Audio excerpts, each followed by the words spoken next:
Hello అండి, ఎలా ఉన్నారు?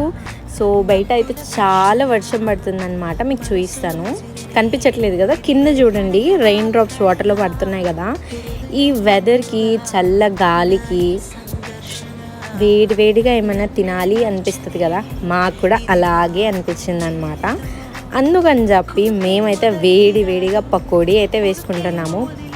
పకోడీ అంటే ఎవరికి ఇష్టం ఉన్నది చెప్పండి? మా పిల్లలకైతే చాలా ఇష్టం అనమాట. అందుకే వేడిగా పకోడీ చేస్తున్నా. ఇంకొకటి తక్కువ అవుతుంది. అయ్యో మర్చిపోయా, కాఫీ చేయడం మర్చిపోయాను. కాఫీ లవర్స్ తప్పకుండా లైక్, షేర్ అండ్ సబ్స్క్రైబ్ అయితే చేసుకోండి. సో చూస్తున్నారు కదా, నా పకోడీ అయితే రెడీ అయిపోయింది. కాఫీ చాలా ఇష్టం నాకు.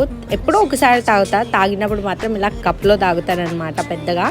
సో నాకైతే వంట అస్సలు రాకుండే, పెళ్ళి అయిన తర్వాతే నేర్చుకున్నా. సీరియస్లీ అప్పుడప్పుడు నా వంటలు తింటే నాకే అనిపిస్తుంది నేనేనా చేసింది అని.